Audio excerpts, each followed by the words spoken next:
sejak kebangkitannya, ulama bersama pengikut-pengikutnya istiqomah dan setia jaga akidah dan sunnah Rasulnya. Alhamdulillah segala puji baginya, ulama bersama pengikut-pengikutnya istiqomah dan setia menjaga agama manusia dan bangsa.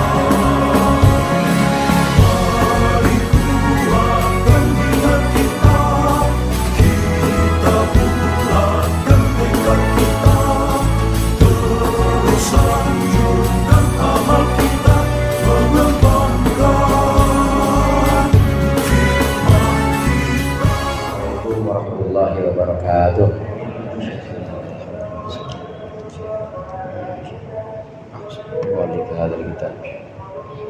Al-Fatihah.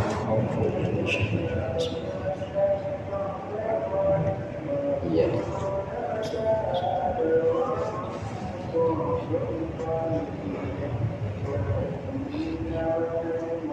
Bismillahirrahmanirrahim. Alhamdulil muallimit tullabi wa musahhiril khairi liman yata'allamu. Thumma as-salatu was-salamu 'alan nabi wa alihi wa sahbihi jayudamu.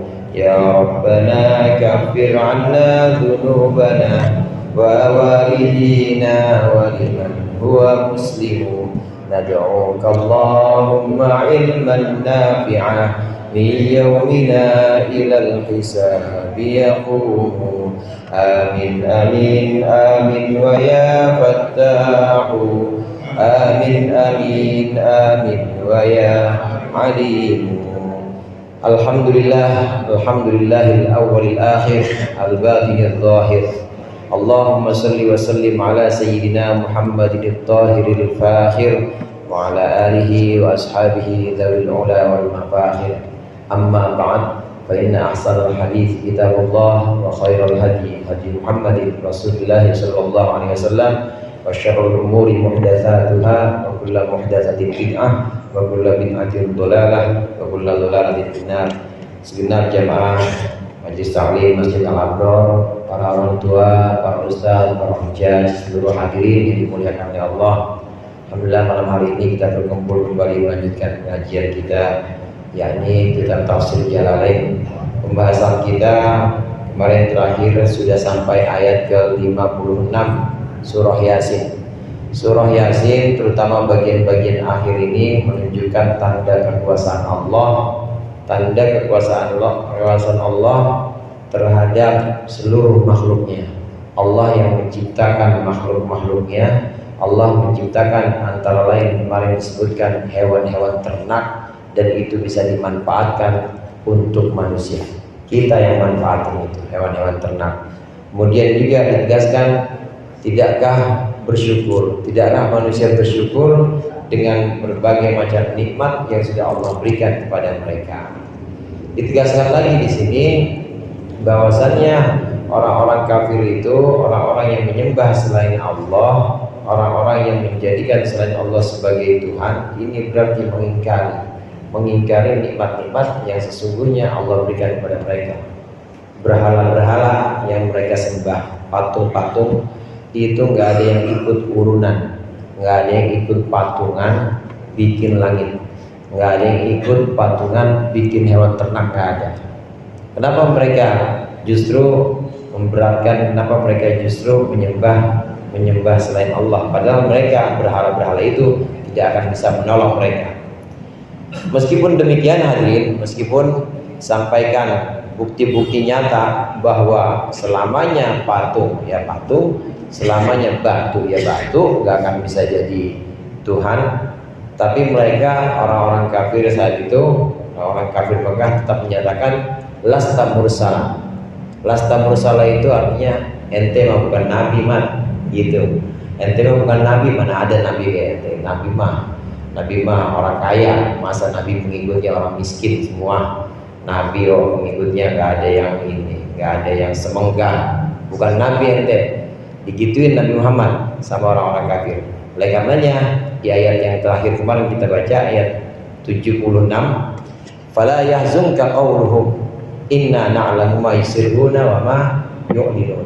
Fala yahzunka qauluhum itu artinya hadirin, janganlah ucapan mereka membuat engkau sedih Muhammad. Kata Allah, Muhammad, janganlah ucapan mereka membuat engkau sedih. Yang dimaksud ucapan mereka ini adalah ucapan ente membuat Nabi Muhammad itu. Maka Allah tegaskan, fala yahzunka qauluhum, fala yahzunka qauluhum, jangan membuat engkau sedih ucapan mereka, biarin aja, nggak usah diurusin, biarkan saja, tetaplah nggak usah berpaling, tetaplah engkau menyampaikan dakwah tentang tauhid, dakwah la ilaha illallah ini. Oleh karenanya hadirin, baca ayat yang ini seyogianya, seharusnya jangan diwasolin. Fala yahzunka qauluhum, waqaf dulu, inna na'lamu ma yusirruna wa ma yu'linun.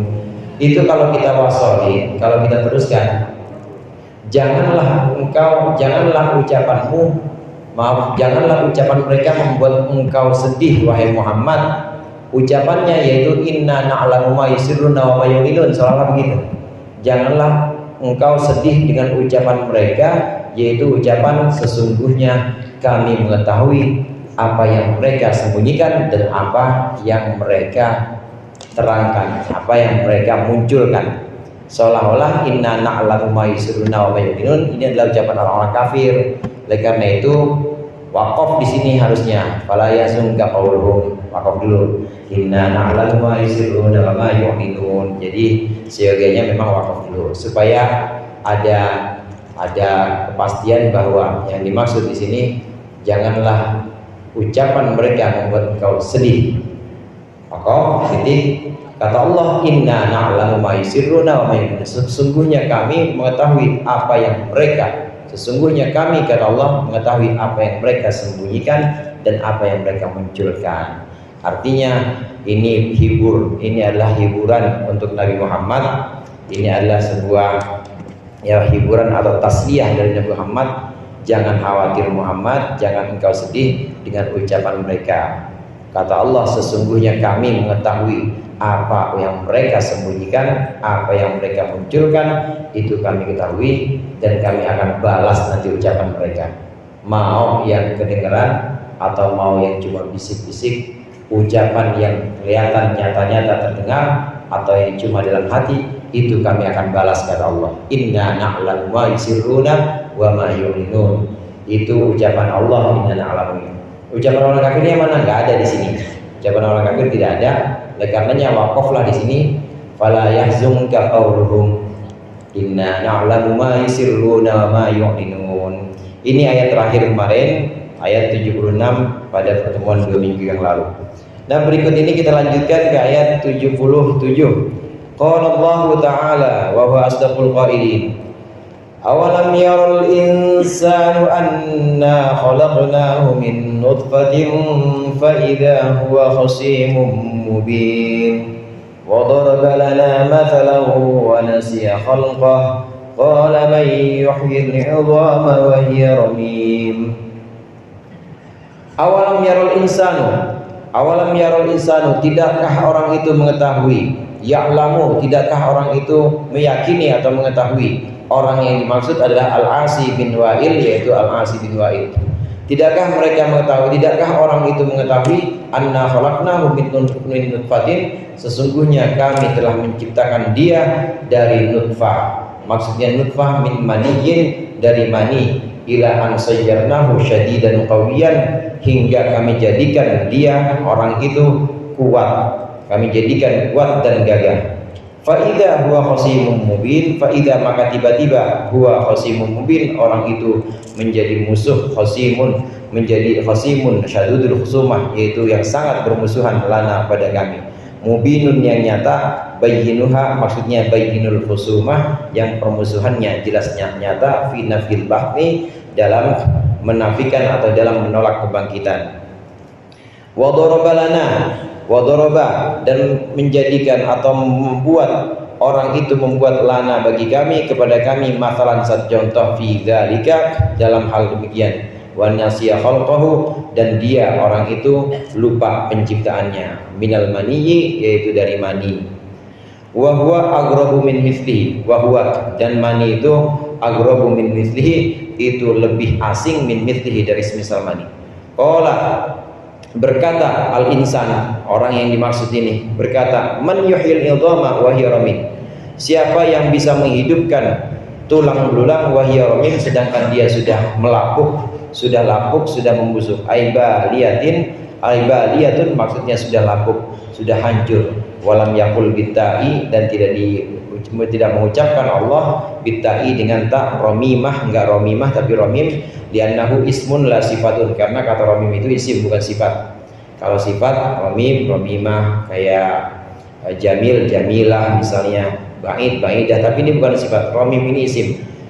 Waruwiyah, dan diriwayatkan, ini riwayatnya asbabun nuzul ayat ini, waruwiyah, dan diriwayatkan, annahu, bahwa sesungguhnya al insan, manusia itu, orang itu, akhoda adman romiman, dia mengambil adman romiman. Adman itu artinya tulang. Kalau kita baca adom artinya gede, beda harakat doang Pak. Kalau kita baca admun itu artinya tulang, tapi kalau dibaca adomun itu artinya agung, adomun, azim, adomun. Jadi kadang-kadang beda harakat aja, dalam bahasa Arab itu bisa beda arti. Admun artinya tulang, kalau kita baca adomun untuknya fathah itu jadi artinya agung. Di sini adman. Orang itu mengambil adman romiman, akan tulang yang lapuk, fafatatahu, maka dia kemudian menghancurkan, mematah-matahkan tulang, mematah-matahkan adman romim. Wa qala lin nabi, dan orang itu berkata kepada Nabi sallallahu alaihi wasallam, atara yuhyillahu hada ba'dama baliya, Muhammad, apakah engkau melihat, apakah engkau berpendapat bahwa Allah akan menghidupkan tulang ini ba'dama baliya, setelah dia melapuk, waromma, dan setelah dia membusuk. Faqala, maka bersabda Nabi, menanggapi Nabi sallallahu alaihi wasallam, Nabi menanggapi, wa yudkhilukan nar, dan dia, Allah akan memasukkanmu ke dalam neraka. Ini ayat sering kita baca ya Ustaz itu ya. Iya Ustaz, apa tarkam? Sering kita baca ini malam Jumat, minimal seminggu sekali. Ya kalau ada kontrak seminggu, ya, tiap malam ya, bisa tiap malam ya. Ini sering kita baca ini. Ayat bagian-bagian akhir. Awalam yarul insanu anna khalaqnahu min nutfatin fa idza huwa khasimun mubin. Ayat ini disebut al-insan. Ini artinya satu manusia. Satu manusia yang dimaksud orang itu. Siapa orang yang dimaksud di sini? Orang yang dimaksud ini seorang kafir namanya Al-Asi bin Wa'il. Ada sebagian ulama tafsir yang mengatakan, satu riwayat bukan mengatakan itu bukan Al-Asi bin Wa'il, tapi Ubay bin Khalaf. Sama-sama, dua-duanya brengsek. Dua-duanya orang kafir semua. Ubay bin Khalaf ya orang kafir, Al-Asi bin Wa'il dia orang kafir. Allah sebutkan di sini dengan bentuk tunggal, bukan manusia banyak, bukan, tapi dengan bentuk seorang. Apakah orang itu tidak melihat? Apakah orang itu enggak mikir?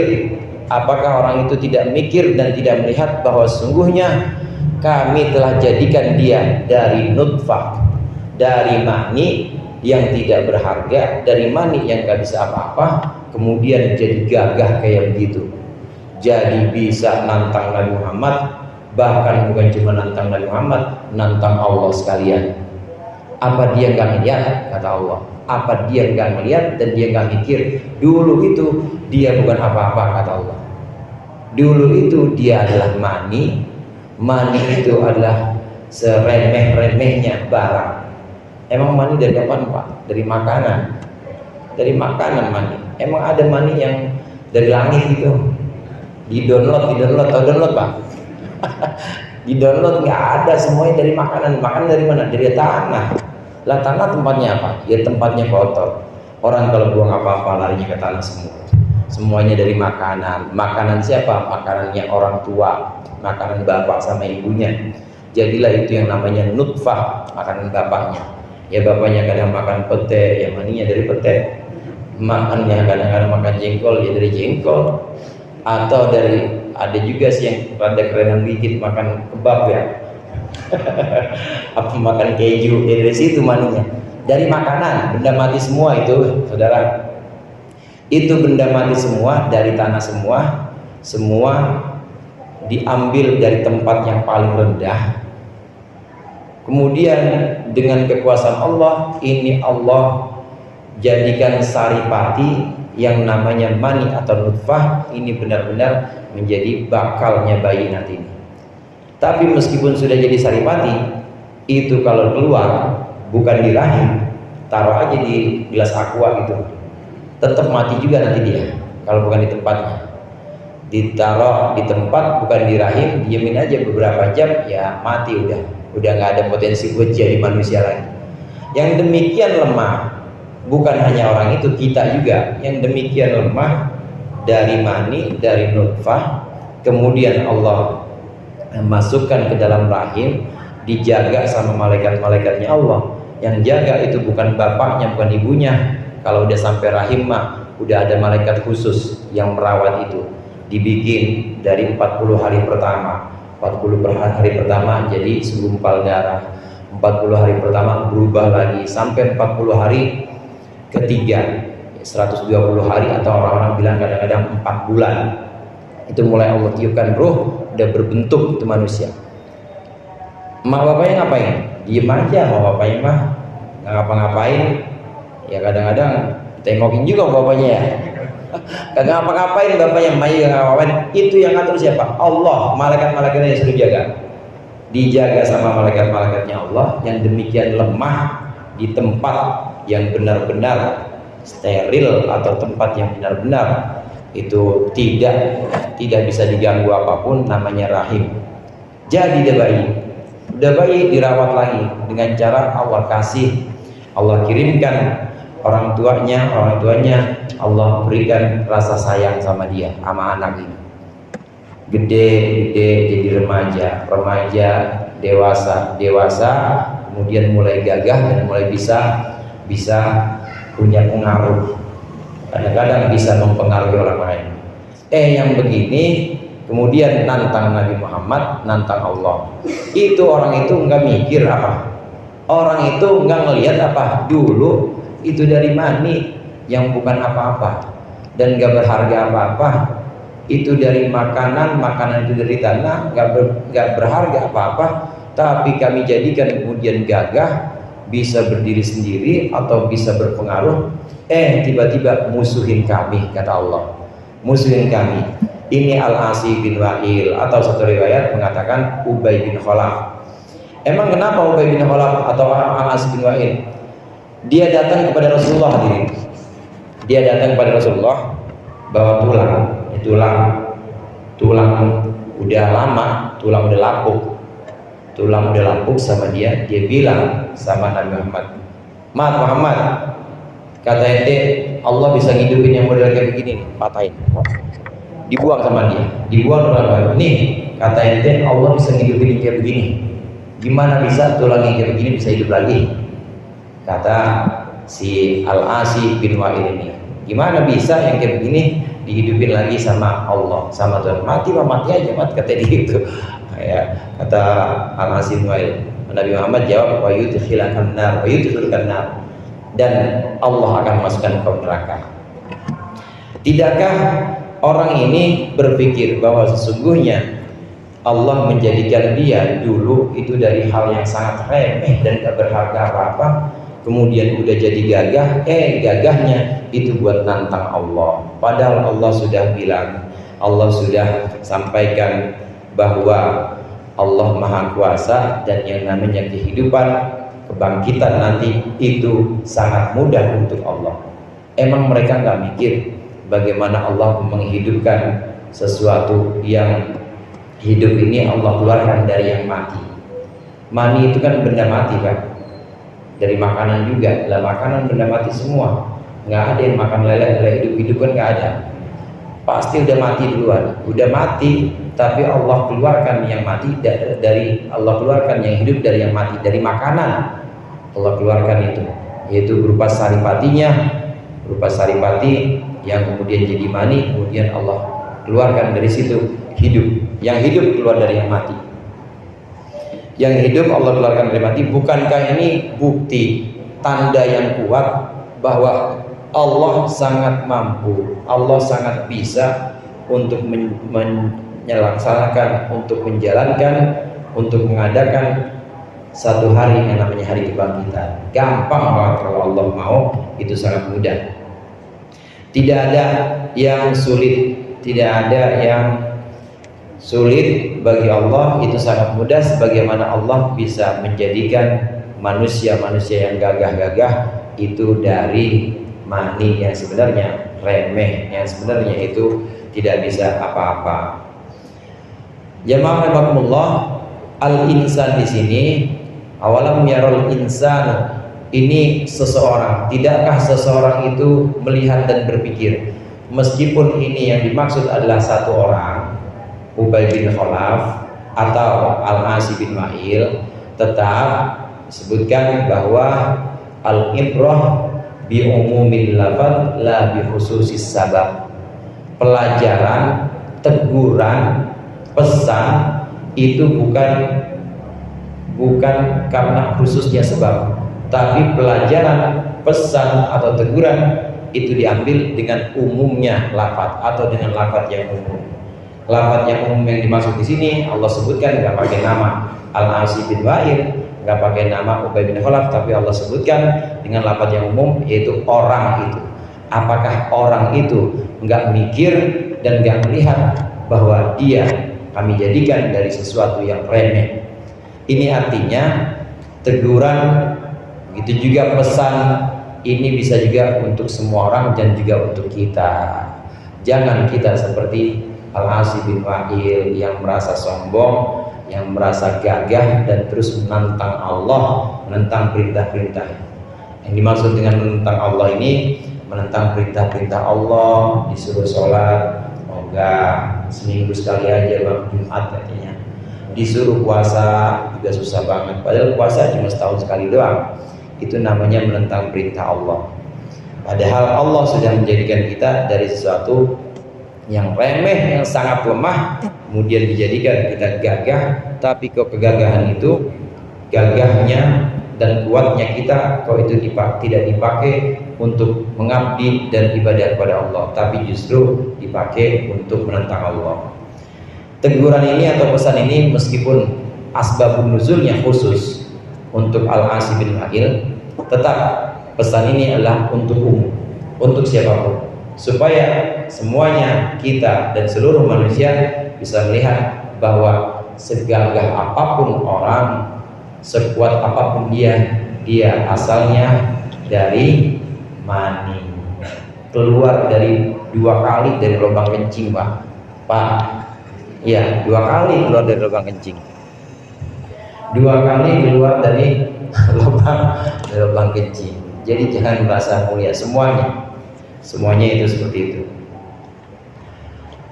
Kemudian dilanjutkan pada ayat berikutnya, ini ayat 79, qul yuhyihal ladzi ansha'aha awwal marrah wa huwa bikulli khalqin alim. Qul, katakanlah wahai Muhammad, yuhyihal ladzi ansha'aha awwal marrah, ya, dia Allah yang menciptakan pertama kali, yuhyiha, akan menghidupkannya.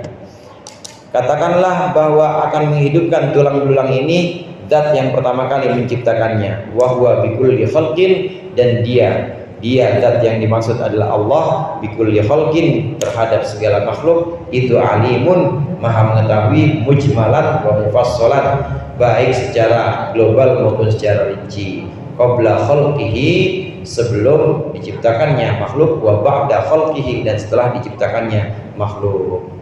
Saat Ubay bin Khalaf atau Al-Asi bin Wa'il ini bilang yang begini, Muhammad, atara yuhillahu hadza ba'dama baliya wa ramma, katanya.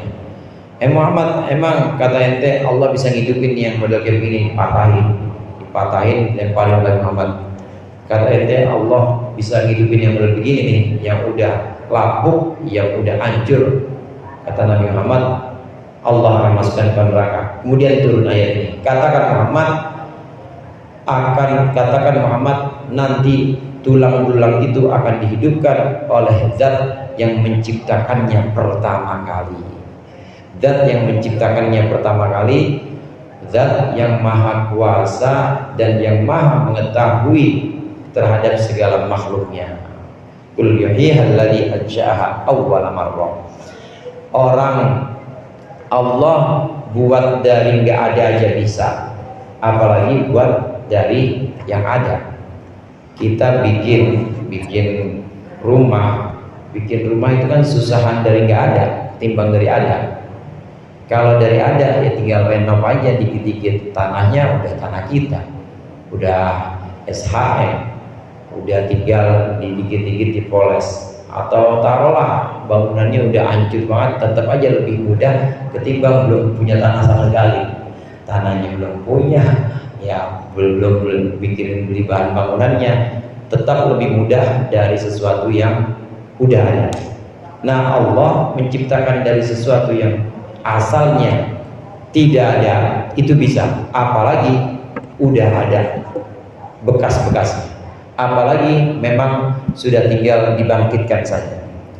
Ini tidak bisa kita samakan dengan mudah yang dimaksud oleh manusia, karena pada zat Allah, di sisi Allah semuanya itu sama, semuanya sama, artinya mudah, semuanya mudah.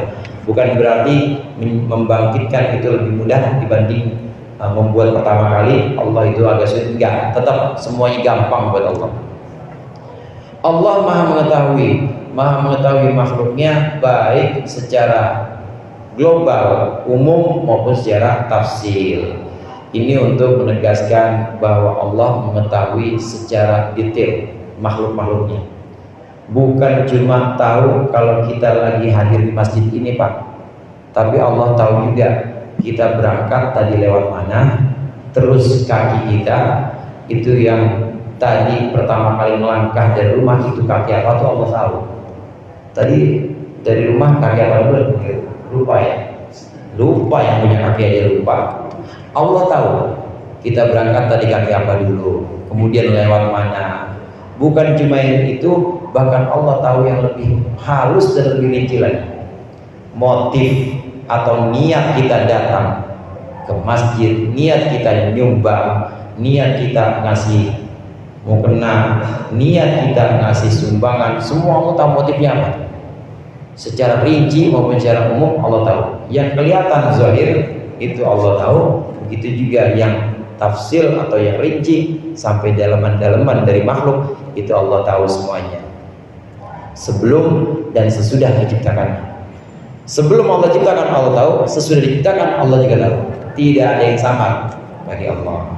Jamaah rahimakumullah, dalam ilmu Allah, dalam pengetahuan Allah tidak ada yang sama, tidak ada yang baik, tidak ada yang sifatnya itu remeng-remeng, semuanya jelas dan nyata.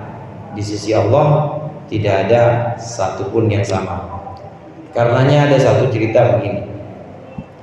Kita tahu bahwa setelah 4 bulan atau 120 hari itu Allah tiupkan ruh ke janin. Betul begitu ya?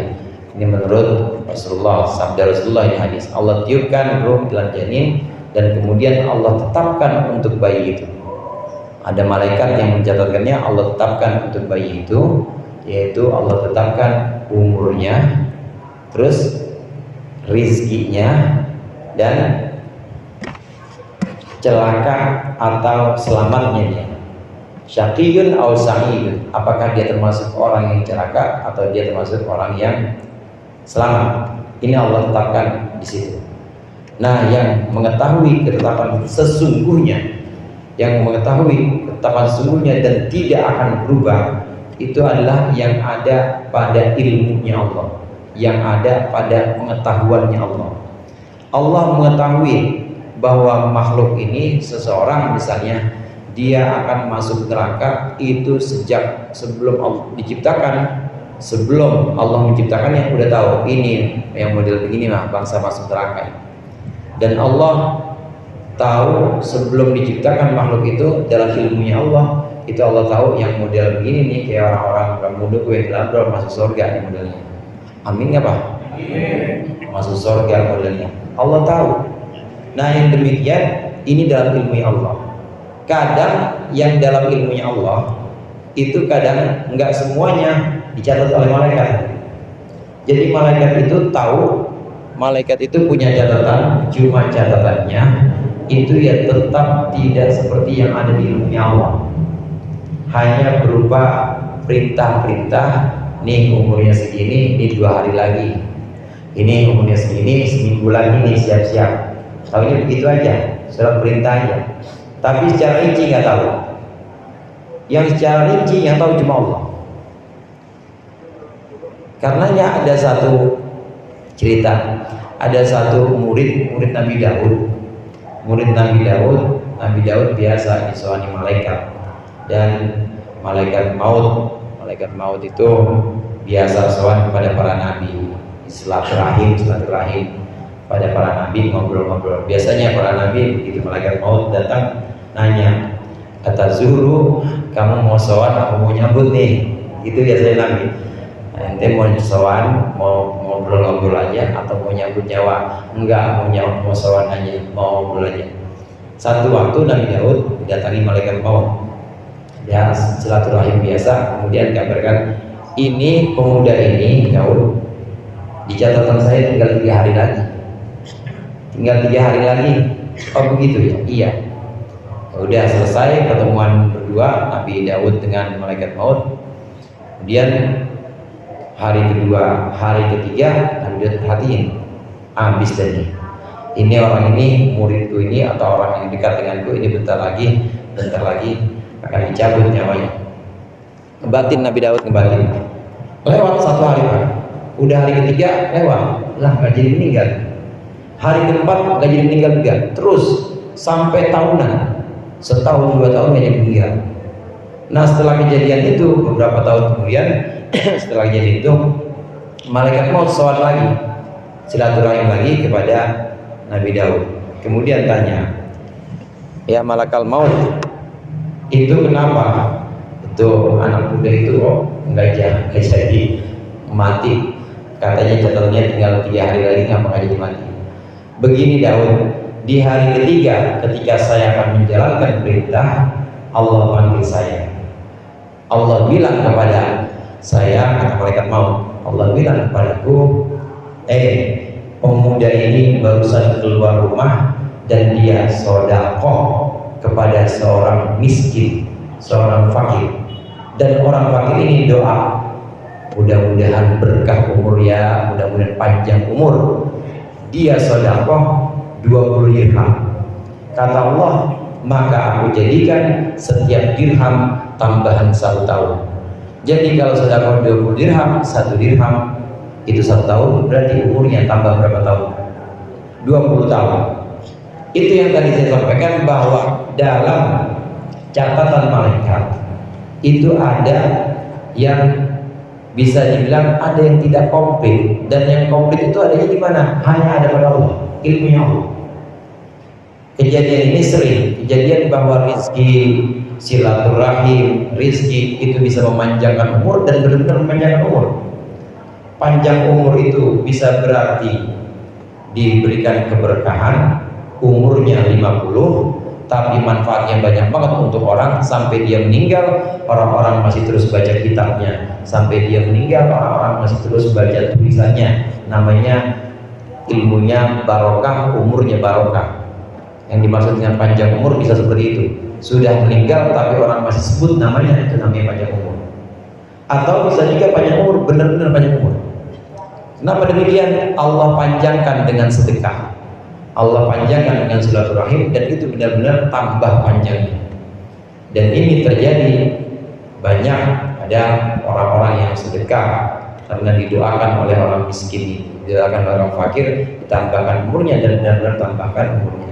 Malaikat nggak tahu, saudara. Malaikat nggak tahu karena malaikat hanya menjalankan perintah dan bentuk catatannya ya hanya perintah-perintah saja. Nih sekian, tegur sama Allah, ya siap-siap. Tapi Allah Maha tahu bahwa hamba ini, Allah Maha tahu bahwa hamba ini nanti akan memberikan sedekah. dan dengan sedekahnya nanti akan aku tambahkan panjang umurnya. Ini ilmunya Allah. Dalam ilmunya Allah, Allah mengetahui seluruh makhluknya, baik secara umum maupun secara rinci, seperti hal-hal yang rinci. Kalau malaikat mungkin hanya tahu secara umum bahwa ini akan meninggal, tapi Allah tahu secara rinci. Ini kejadiannya karena dia mendengar nasihat dari Masjid Al-Akbar dalam Sabtu, kemudian dia sedekah, nanti pulang ngaji di masjid, maka ditambahin umurnya jadi 10 tahun lagi. Yang begitu yang tahu cuma Allah, malaikat nggak tahu. Karenanya hadirin, yang sudah diajarkan oleh orang tua kita dulu, doa nisfu Sya'ban ya, doa nisfu Sya'ban, kemudian intidharu Lailatul Qadar, menunggu datangnya Lailatul Qadar, kita zikir, kita mohon kepada Allah, ya Allah, apabila Engkau mencatatkan aku ya Allah, sesungguhnya Engkau maha menetapkan apa yang ada, apa yang ingin Engkau tetapkan, dan sesungguhnya Engkau juga berkehendak untuk menghapus apa yang Engkau kehendakkan, apa yang Engkau kehendaki. Ini memang bisa dihapus oleh Allah. Ini memang bisa diubah, yang namanya takdir dari hitungan tahun nisfu Sya'ban atau nisfu Sya'ban itu masih bisa diubah. Masih bisa diubah antara lain dengan doa, dengan silaturahim, dan dengan sedekah. Benar-benar bisa diubah itu. Ini pengetahuan Allah yang sifatnya tafsir atau rinci. Yang rinci itu adanya hanya pada Allah, dan Allah mengetahui makhluknya yang secara global maupun rinci. Adapun malaikat itu hanya catatan-catatan secara umum saja.